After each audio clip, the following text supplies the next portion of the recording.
run into each other. Yeah. That'd be good. Okay. Oh, happy Passover coming up this Monday evening. It's the beginning of Passover. I'm going to ask our resident expert on everything, Janet, next week. I want a little bit on Passover, maybe like 5 minutes. Would you be willing to give a little history of Passover to the members? Would that be something I could ask you to do? Thank you, Janet. You're the best. And our 4-way test, things we think, say, and do. Is it the truth? Is it fair to all concerned? Will it build goodwill and better friendships? Will it be beneficial to all concerned? And I thank Peter, past President Peter today. He's our reader and attendance taker. And I'd like to ask Aaron Donahue to come forward and Sing the movies. Pledge. All right. The flag is right here. The flag, I guess.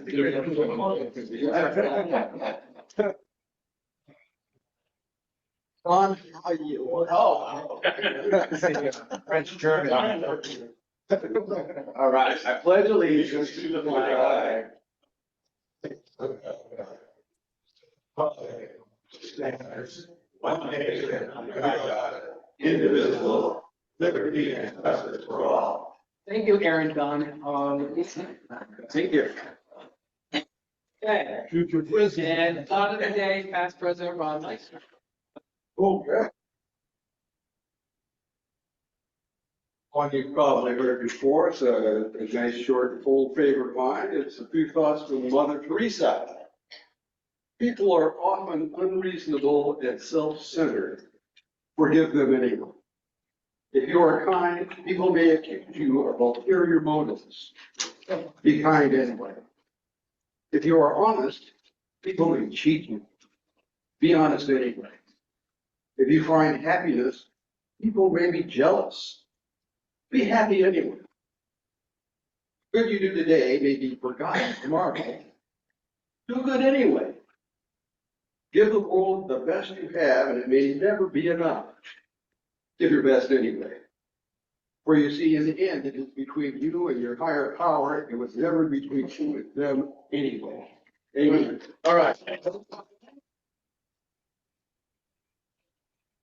Ron, and in honor of our speaker today, past President Ed, will just sing songs.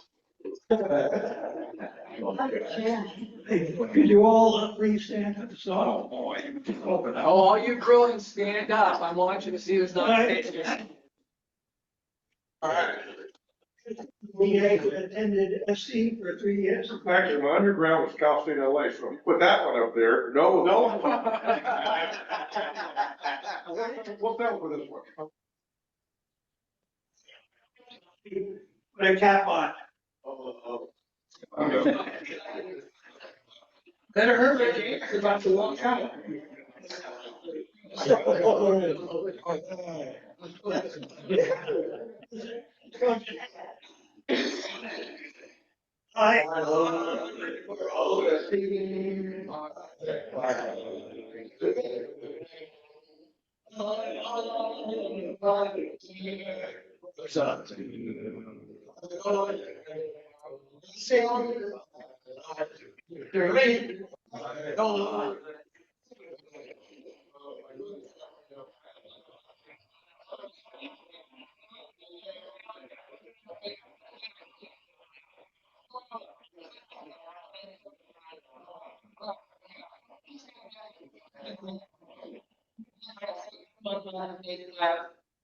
And you can stand up for USC, so you must know the 8 claps. So stand up for the. She's a different one. Ready?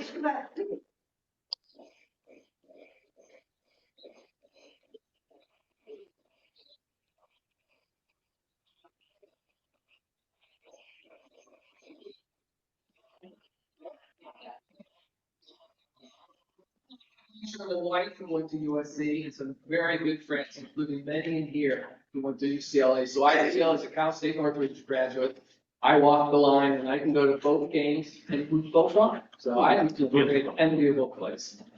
And if I could tell you what the Cal State Northridge Northridge fight song is. All right, go back. Go Magnus, mighty Magnus. Yes, Ron. Well, my mom and dad both went to SC, and my mom tells me that was the first song I ever sang. Right? Really? USC. My. My dad went to USC Law School. Anyway, well done, well done. And I thank our windmill rider today, Janet Schwartz. Thank you, Janet. Thank you. And visiting Rotarians, any visiting Rotarian? I don't think so. Oops, went too fast. Guest of Rotarians, we have from UCLA, the Rotaract Department. Colleen, would you like to stand up and say hi to us?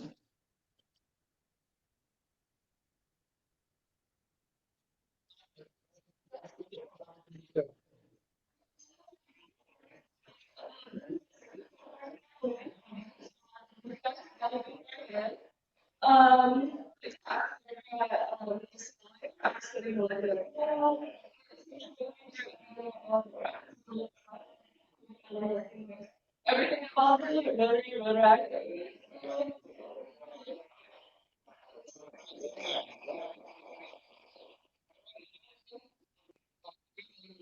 We're on this coming Saturday's Westwood cleanup. Yes, this Saturday at 8:30 a.m. at the usual Sepulveda, Westwood Village, Transition Village, parking lot.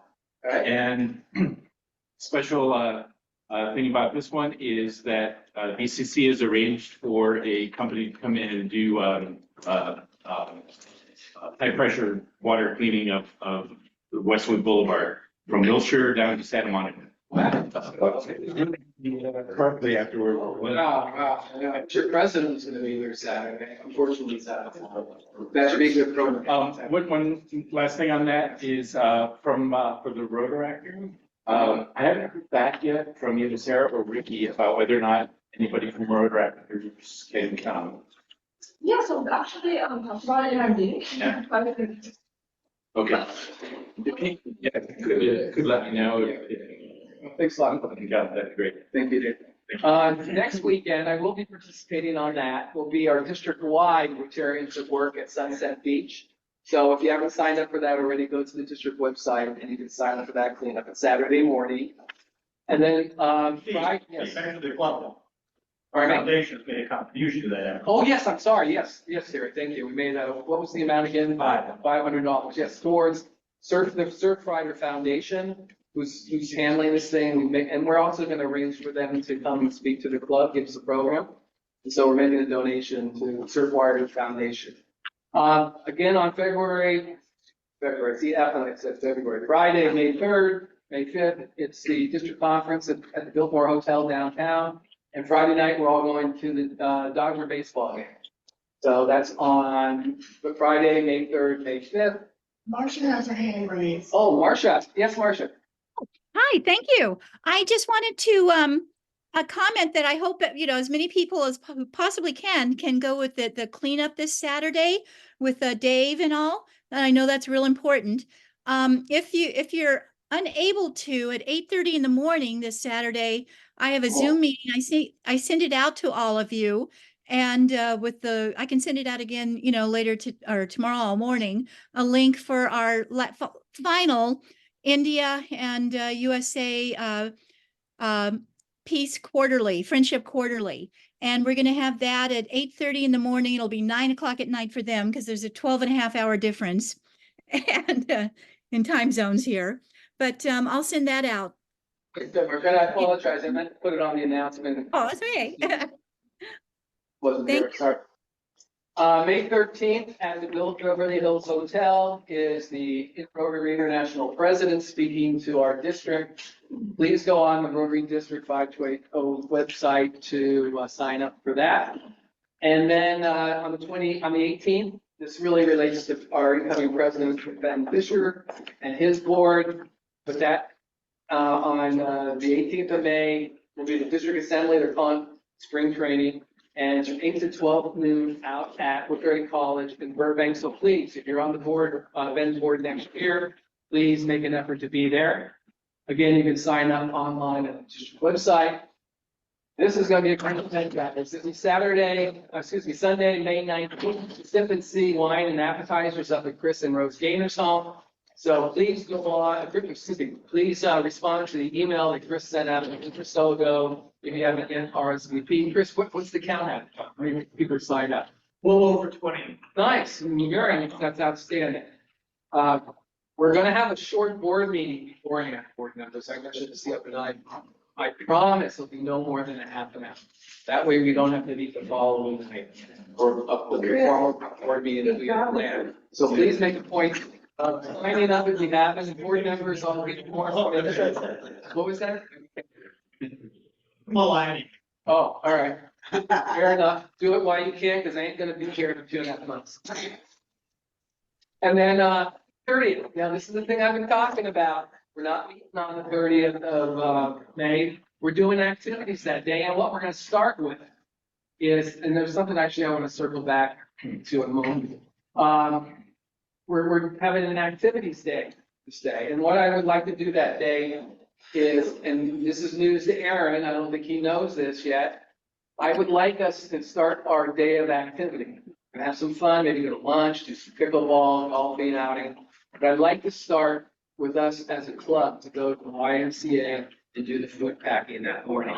I've done it before. I know a lot of others of us have done that. So I like that to be our activity for that Rotary Day of Service in the morning. Then afterwards, maybe we'll be playing golf at the VA. Maybe we'll be playing some pickleball. Maybe we'll be visiting a museum. And in fact, next week, we won't be here at Hill Out. This week is Passover and the facility's closed to us next week. But we're going to be at Bruce Bay's. But I would like us, again, to meet over at the YMCA beforehand and do some food packing next Thursday. I'd like to make Thursday our food packing morning before we go to Rotary. I don't expect four, right? Four.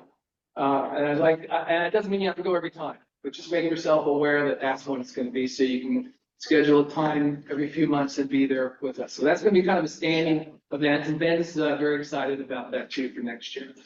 So that's, but remember, next week we'll be at Hell Out. We'll be a little more on Bruce Bay's Persian golf. Okay, Mark, can you share with me a little bit about this photo?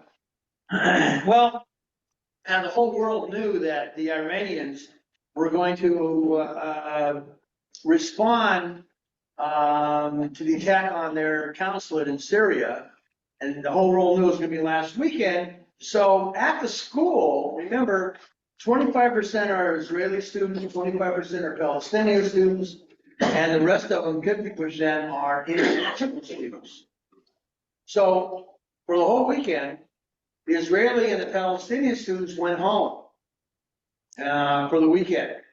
But the international students couldn't go home, so they had to spend most of the time in the evenings in the bomb shelter, and that's what you see right there. The school has a very large bomb shelter. Fortunately, nothing landed even near them because they're outside of Haifa. Very few of the missiles landed anyway, but they were all safe. But it was sort of like they made it into a, I don't know, a picnic party or something like that. But that's a picture of the international students in the bomb shelter last week.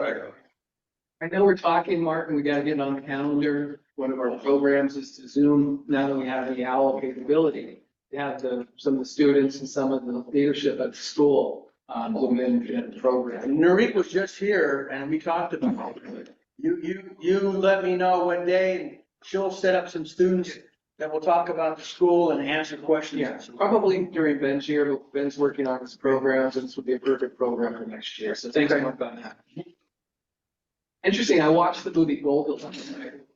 Helen Mirren had to do with the time right when it was the Yom Kippur War, 1973.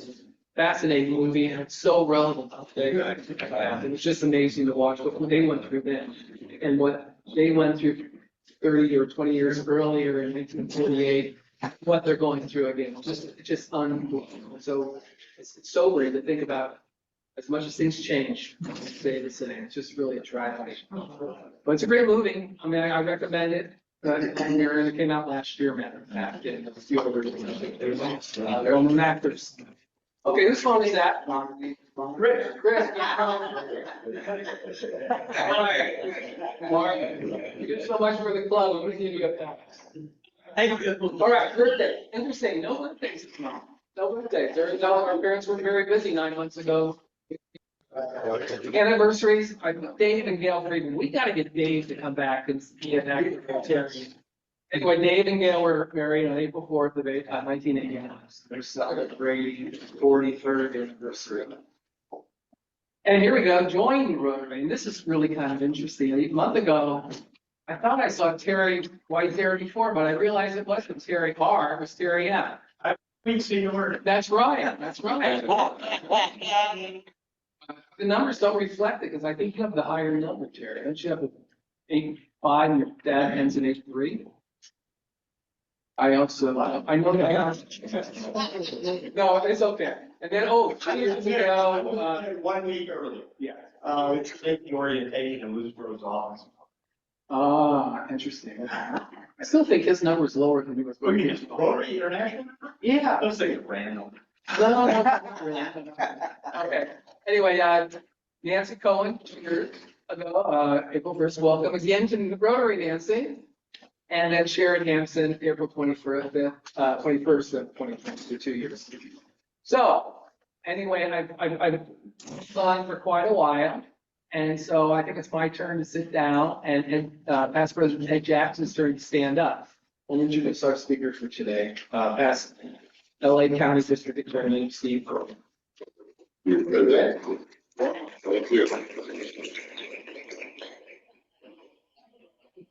We tried to do this before COVID, so hung in there with us, and that we can do it today. On Saturday Night Live, if you've been a host 5 times, you become the gold standard for greatness. If we use that motto, Steve Cooley would be the gold standard for us. We won't hear the stories he's going to talk about today in the media. We always learn something new, interesting, sometimes dangerous, and they're true.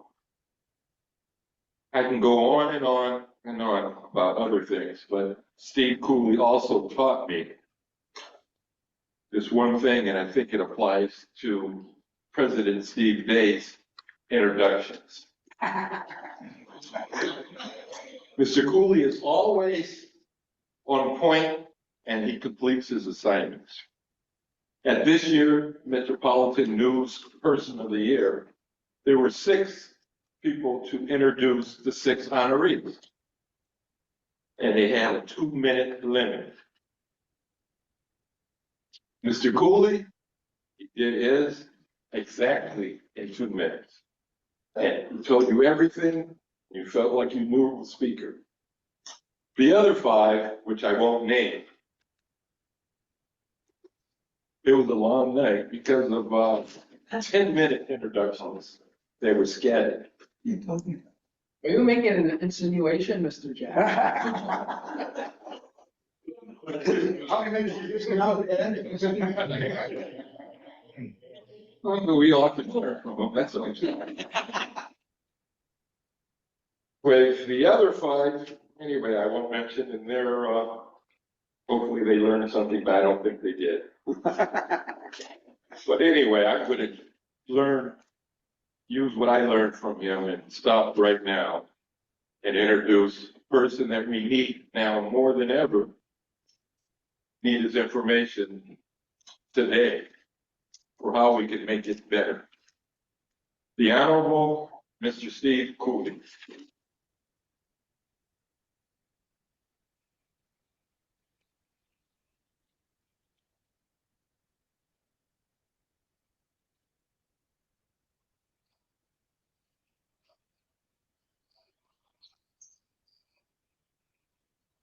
In the interest of diversity, equity, and inclusion, I'd like to mention my father went to UCLA, undergrad. My daughter-in-law was at UCLA Law School. And so I kind of makes up for the fact I went to SC Law School, my son went to SC Law School. real balanced approach to education. So we don't really hate ruins. We just tolerate. Now, Ed's right. We went to this dinner, met his dinner, black tie, all this stuff, very formal. There were 6 people being honored, person of the year, 6 people being introduced, and the person who owns the venues sent out a couple, 3 emails saying, whatever you do, the introduction should not exceed 2 minutes. So I want to see if we really obeys that. So I told my wife, I said, time everybody, 2 minutes. So see, I was the first one, 2 minutes, 10 seconds. The second, 3.5, okay, all right. Or next one, 5 minutes, next one, 7 minutes, and the last one, 10 minutes. And Roger, when I spoke the next day, his event, he says, that guy's never coming back. You know, play by the rules. And maybe some of what I'm going to say today or talk about is about playing by the rules, or at least doing things the right way. And we're going to talk about 3 books that we've written, 2 of which are published, one of which is waiting us to find a publisher. And they all have a certain theme. One I'm going to is here, if you want to purchase it. Our second book, called Blue Lines of Jeopardy, that becomes a target. I have some over there, and because you're all Rotarians, I used to be a Rotarian, it's $20 instead of retail $30. So if you want to buy one, $20. Now, I had a co-author, his name is Bob Stern. He was the acknowledged historian of the LA County DA's office. He would accumulate information about cases that the LA County DA's office was processing, and his home is filled with box, garage, 2 bedrooms. Sons are gone, wife is deceased, whole house, boxes of materials from which he and I were able to collaborate and write these books. Being an author is a challenge, simple things, especially when you're in your entire career, you learn to write like a lawyer. People don't like to read books written if they by lawyers in lawyers. This one here, we sort of caught the essence of writing something that people would be interested in. So it is right, I was here, I'm supposed to be here, that COVID broke out. Interestingly, we had just ordered, the partner and I co-authored 2,500 books. We were going to go out, sell, and distribute to about 10 scheduled events, and they all ended up in my garage because we had no events. If you guys, we didn't have 8 or 9 others, everything got canceled, as you all recall. They all stay home. And but at any rate, I decided I can't let, my wife actually decided, can't leave 2,500 books in our garage taking up too much space. So I decided, along with my partner, to alleviate the number of books by giving them away. And we gave this book away to 700 homicide investigators, the California Homicide Investigator Convention up in Las Vegas. And the reason we did it was a waste having to sit in a box in my garage. Because the entire goal of writing this book was not make money. If that was our goal, we did achieve our goal of not making money. Taking up the black, about $5. The goal was to write books that would be readable, hopefully by law enforcement, perhaps in the context of a curriculum for those going to police academies, so they would learn a lesson because of the mistakes of others. Let me tell you, Those times when a law enforcement officer is killed, someone made a mistake. Almost always. They didn't follow procedure. They didn't do what they're supposed to do. They forgot to do what they're supposed to do. They were heroes, but they died needlessly in many cases. Needlessly. Now, the three books were titled Blue Lives Matter, No Line of Duty. That was a selection of kind of notorious murders of police officers and one canine. That one actually kind of sold out. And the second one was this one, which I already mentioned, was in my garage for some time, so we gave a lot away. And this one here is called Blue Lives Under Fire, Bad Becomes a Target. We wrote this one because we noticed a trend, sort of across the United States, of officers basically being killed because they were police officers. Should they have a coffee? Well, we shoot them. They'd be there for patrol car. Someone would shoot them. Someone didn't like police officers. They'd execute them. So we took a look at those kinds of cases, basically assassinations and executions of police officers, and they're from Los Angeles County, and wrote about those. In the first book, every chapter ends with a lesson learned. We had a police tactics expert who testifies all over the nation on police tactics, look over what we had written, and then write a section called lesson learned.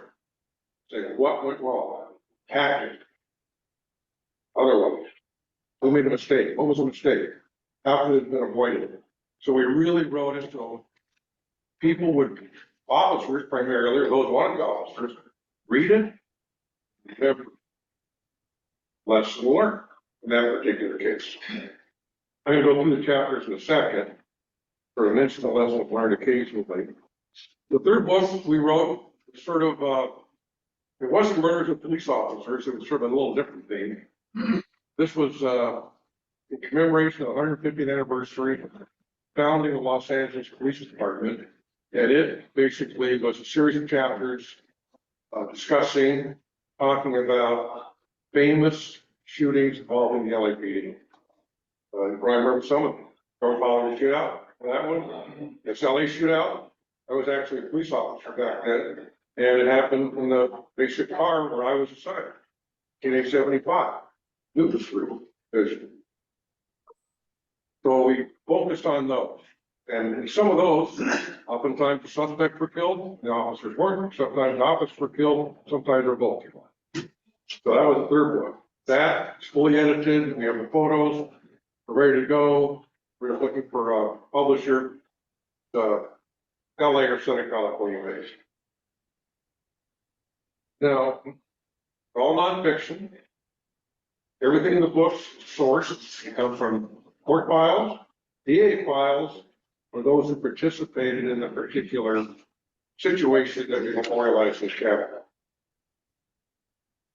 Now, let me just sort of go through the chapters. I think that was the most fun part of writing the books, coming up with a title. Chapter's kind of hard. Lessons learned was easy because someone else wrote it. Coming up with a title, that was fun. I think I probably contributed more to coming up with a title, certainly more than writing the book. My partner was the researcher and pull them together. Okay, first one, Blue Lives Matter and the Line of Duty.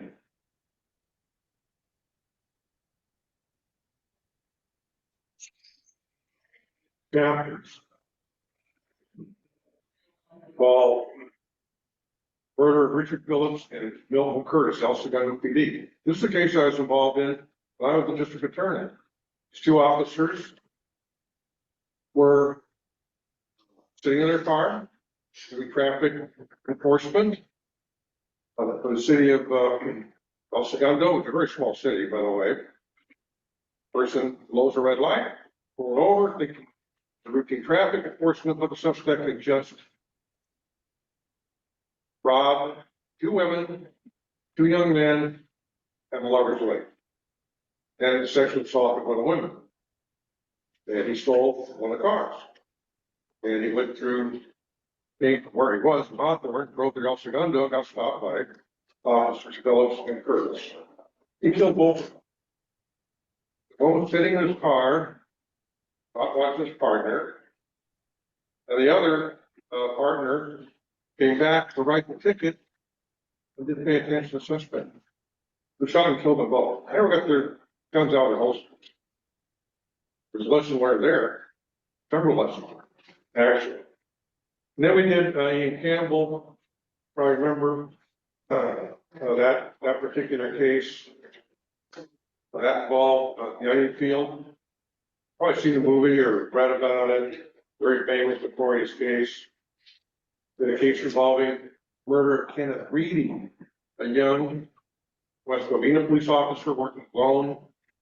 Wanted to call regarding person at PCP, goes alone. Effectively, he's overpowered after a long fight because the guy at PCP was very strong. And the guy at PCP pulled the shotgun out of the rack and shot the officer. Yeah, shot.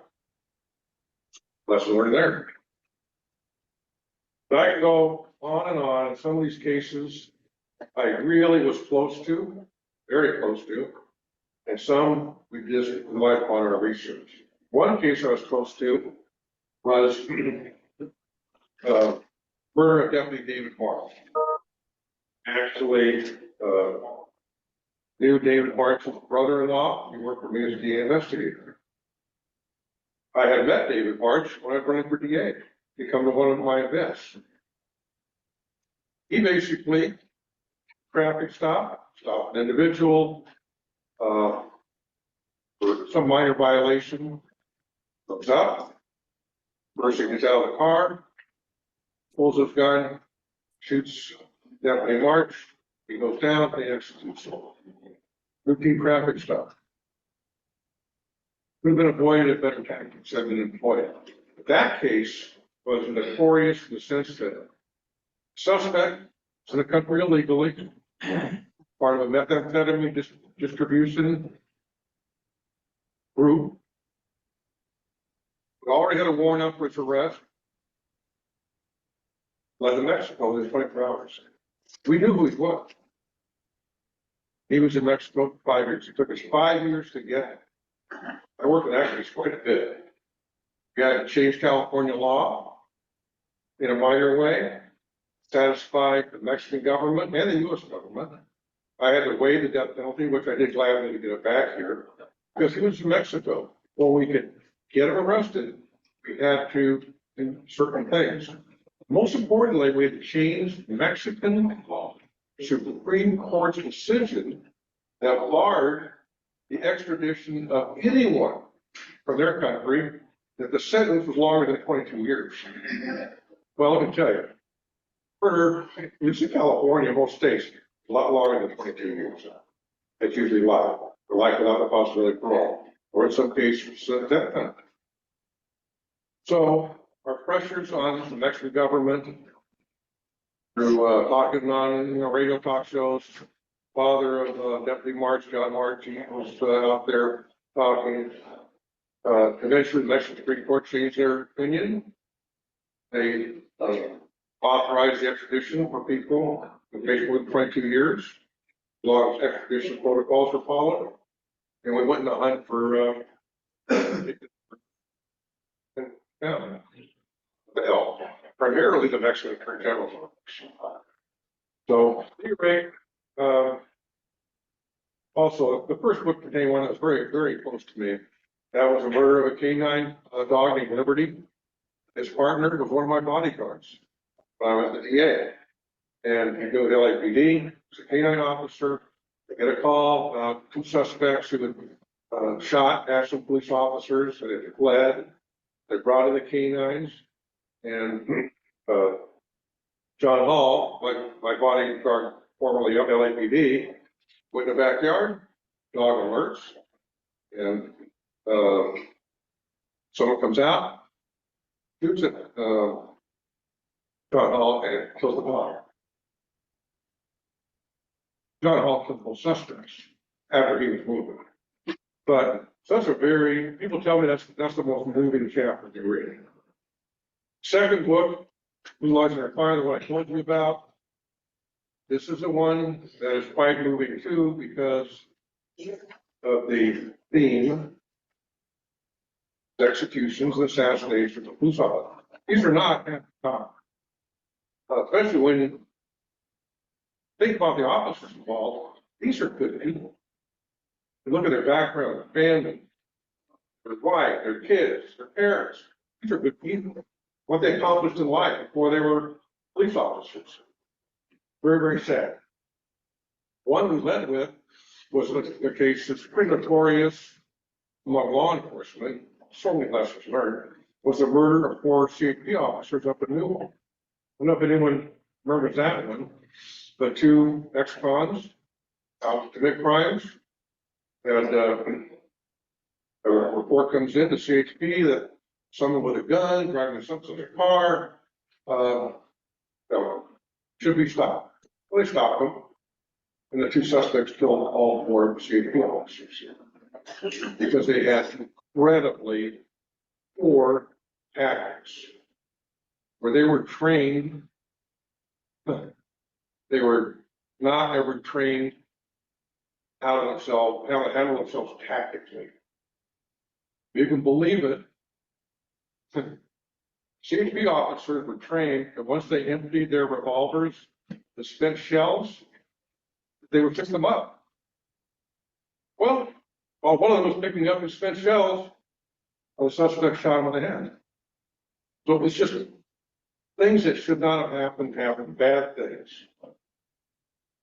Chapter 2, this bomb was booby trapped. That's the last words spoken by Arlen McCree, who was a nationally recognized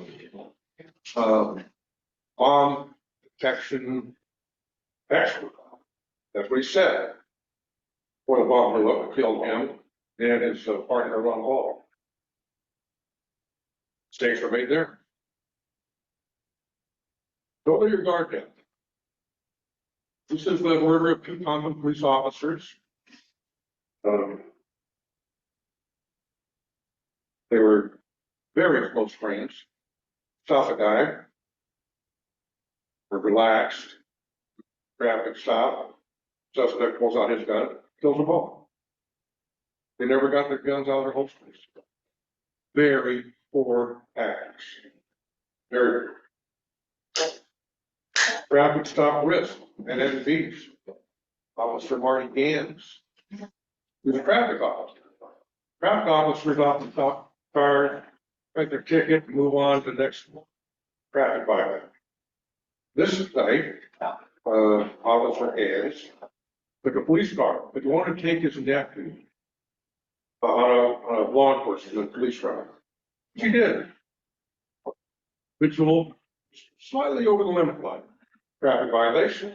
Marty Gans pretty much the officer enforced the traffic laws, pulls him over. Well, the individual is on his way to rob a supermarket. And he shoots Officer Gans and falls down, right in the car. He executes him in front of his nephew, Officer Gans' nephew. Notorious. It took a while to catch him, but he got caught. But the poor tactics were never called in location. It's routine for guys on motorcycles, not with procedure, but routine. They never called it in. But when the help call goes out, some citizens in the area had no Officer Gans was.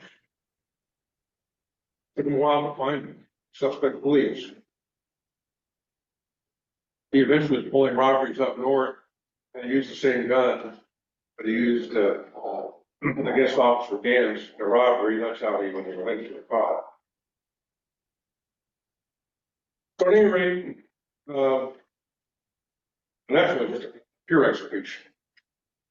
The murder of a safety officer, or in uniform, testifies that whatever minor stuff he was there to do, going back to his car, gang member who wants to prove himself to a Pomona gang, just goes up to him and shoots him. Because he wanted to establish his bona fides with the 12th Street gang in Pomona. He was at the juvenile. But execution. So those are the themes, the two books, some of the chapters, and third book was a little more refreshing because it wasn't always police were going to kill, sometimes bad guys got killed. North Hollywood Shootout, SLA, and others that are quite notorious. Some of them, well, the officer that suspects get killed. The goal in that book too, lessons learned. Lessons learned. Law enforcement officers, by my way, should be required reading. There's so much junk that they probably do teach at police academies, taking you several hours and letting them have these books, or just give it to them and let them take it home. Finally, most of the thing they did because they would live. Now, believe it or not, by co-author, written another 15 chapters on murders of police officers, just in Los Angeles County. Not put them in a book, but they're there, but where we get that point. So it's a sort of sad commentary, I guess, in any society, for those who, swear to protect and defend our murder. And I don't think that there's a recognition of that as much as there are recognition of other wrongdoings in our society. A lot of them are happening right now in our society. Beating up of New York police officers. 3 instances down in New York, the last 3 weeks, of New York police officers being beaten up by individuals in this country that without legal authority. It should be done. That's a complete lack of respect for the law. That may be the way they act elsewhere, but that's not the way we should act for United States citizens. Just as so, I was told, time for Q&A. We talk about the books, talk about politics, talk about current events. We talk about the DA's race going on right now, which is very cool. A lot about that. I can predict the winner. On the betting person, what about DA's race? I'll tell you. So anything else you have? Yes, sir. In my role as a police branch and MRD, we went through a lot of the investigation. How do you view the society and change? We should have fewer police today. We should be more holistic in rehabilitation and Realistic, rehabilitation, yeah, that's great, but they really do it.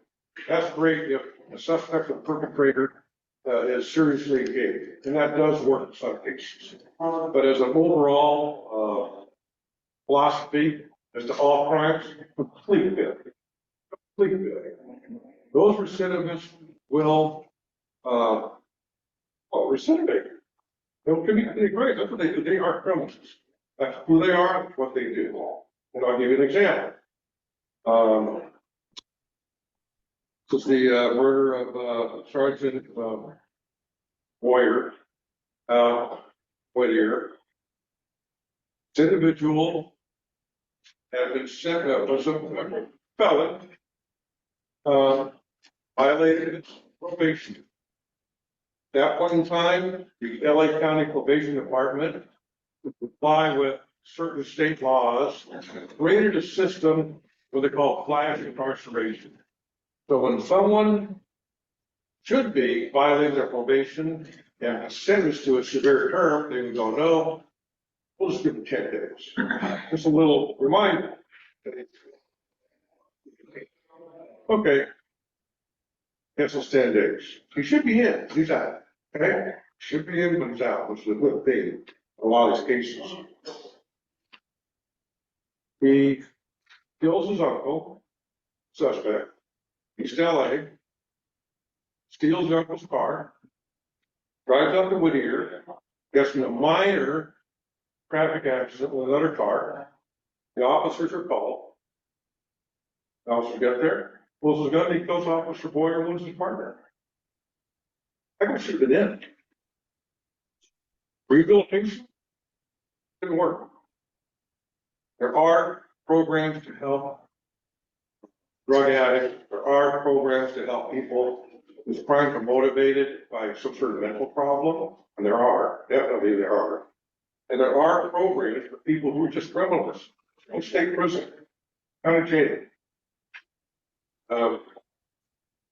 About George Sorrell's philosophy of how to handle criminal justice, you're going to live in a crime-filled era, and you're not going to feel safe. If people that should be in, out. It's happening right now in LA County. Down in Melrose, don't want to eat outside. Often occur to people eating outside. Don't want to wear your Rolex watch. There are people that spot you. I don't have a Rolex watch anyway.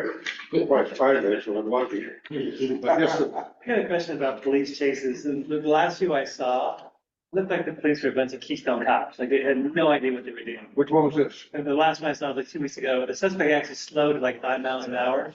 And every opportunity to take him out at that point, but they didn't.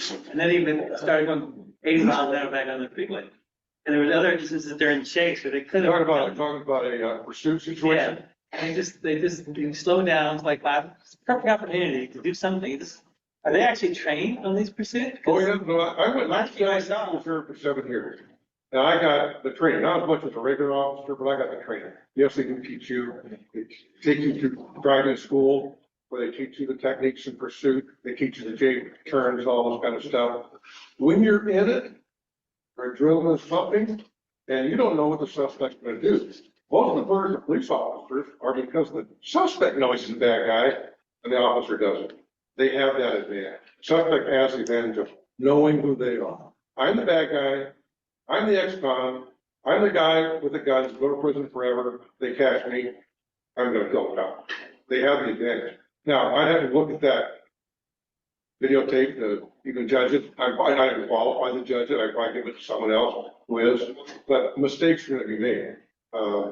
Despite the training, despite all the good intentions, mistakes are gonna be made. The second part of the question, is something like that? But Keystone cops, I would suggest strongly that law enforcement in Southern California, LA County, they're not Keystone cops. I wouldn't think so. They may make mistakes, things may happen, they may commit crimes. They're not Keystone cops. Training is not only intense at the academies, but it's ongoing. It's required by law. Is DA actually charging people when they do it? Pardon me? Is DA actually charging these people, these criminals who are on chases? Are they, or are they dropping those charges in order to get another charge? Well, pursuits, you failure to yield. Pursuit. If no one's hurt, it's a wobbler, could be a felony, could be a misdemeanor. I don't know what this DA is doing about anything anymore. I just give it a plan. Someone's injured, it could be a straight felony. Doesn't mean you can't get probation. But that's a serious offense. You know the most serious thing that's happening right now? It's not pursuit. It's these street takeovers. Compton, I've been down to Compton. I know the chairperson of the public safety division. He's a friend of mine. So I went down there and listened to them, trying to figure this out. Because a lot of these group organize these street takeovers are not from Compton. They come into Compton. Knowing they can overwhelm the local law enforcement can't deal with 200 people, 300 people. They can. They take over the street. They take over a bridge. And the last, most notorious one, some teenager stole a car, went to a street takeover for his entertainment that night, takes a stolen car, drives into the Mexican bakery, which is then looted by all the people street takeovers. That's a current phenomenon that I think challenges law enforcement in terms of tactics, what to do, they have resources. Who's going to do it? Yes, sir. On the immigration debate going on, we hear a lot of stories about what number of gang-related people are coming into the country and part of this influence. On the right, we hear that 150% of everybody coming in is gang-related. On the left, we hear only that it's families fleeing, you know, political persecution. I'm sure the truth is somewhere in between. Curious what you have any knowledge of, you know, how much of the immigration. Well, the truth is somewhere in between. But the fact of the matter is, you let nearly 10 million people in your country, and you've not vetted them and checked them out. There's gonna be people in your country that don't want your country. Criminals, robbers, rapists, drug dealers, terrorists. I'd like to know. You know, we got, 40,000 Chinese from China? You know, like, no, who they are, they're all young men, not women, young men. Why are they here? To know, you like to stop them. Where are you from? Why are you here? Interrogate. And send them back. Venezuela's sending us a lot of gang members. They're bad guys. There are certain countries that send more gang members than others. Not all the people coming in are gang members. But there are some percent. Yes, sir. Oh, just one comment on Venezuela. Venezuela has a real good drug. Here. Notwithstanding that, I'm saying the real drop in crime. there's a drop in crime in Venezuela because Oh, yes, that's they've true. shipped all of the criminals to the United States. If you believe Venezuelan crime statistics, you're right. They have reported there's a drop in crime because they come here. Yeah. What is your take on the election in November? Well, the election I care about is the DA race. And I predict Hockman's going to win in the second largest landslide in our lifetimes. I won the largest landslide.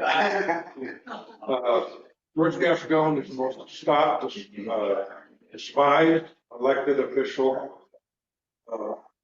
in LA County for sure, probably California. Now, I don't have to say this lightly. I read the polls, legitimate polls, not polls, legitimate polls. He's despised. Voters are going to vote against him, not necessarily for Hockman. They're going to vote against Gascon, and that's going to be a bloodbath. You saw it. It's going to be a mega landslide. Hockman's the next DA. Because people are concerned about public safety. It doesn't matter if it's Democrat or Republican, what their families safe, what their communities and neighborhoods safe and secure, quality of life. They want to have laws enforced.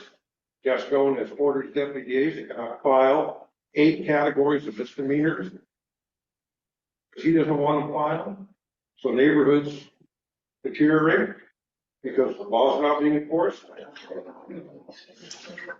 Hockman's going to win. And I think I just see a change because the people who should be in are going to be in, not out. Yes, sir. Maybe Francisco and overnight to be able to be an LA resident. Right. Well, first of all, he moved out here. He was the DA of San Francisco.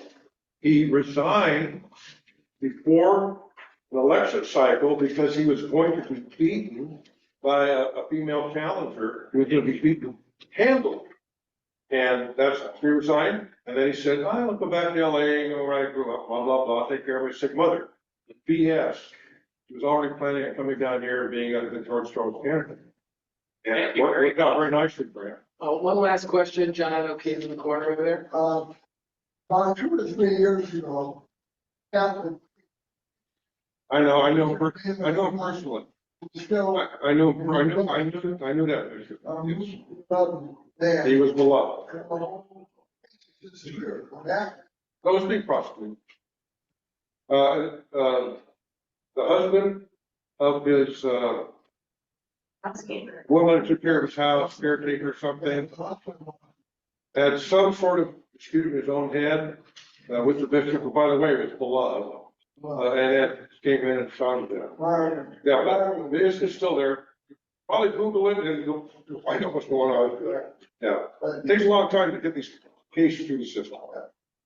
All right, want to buy the book? $20 cash? No, that's okay. I can buy what I paid one of mine. All right. Yes. Steve, thank you so much for Okay. being here. Thank you.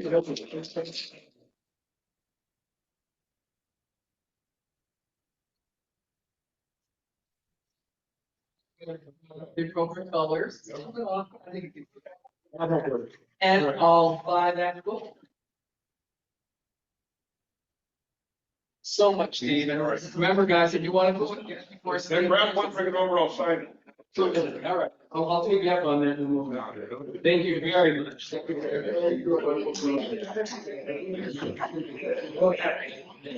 So. Look, we'll be at Hershey Golf next week, and look at this right here, guys. Benjamin Fisher presiding. It's Ben's dress rehearsal. I'll be here to critique him. If he doesn't pull his weight, I'm gonna repeat. We believe that. I got some problems. No, not true. Anyway, let me finish this out perfectly. Important guys, everyone, please focus up here. Past President Diane, who is the founder of Right on the and Wednesday, we'll be talking to us about his experiences as a humanitarian trip. And again, we're at Persian Gold. Grab some cookies before you leave. Marcia made cookies. Make sure you get your cookies. All the quotes. Abraham, I'll tell you what. If you guys want to read the quotes, come on up here and read the quotes. We're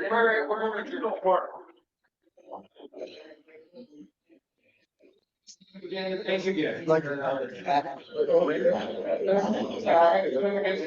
See you guys later. Thank you. And thank you everyone on Zoom.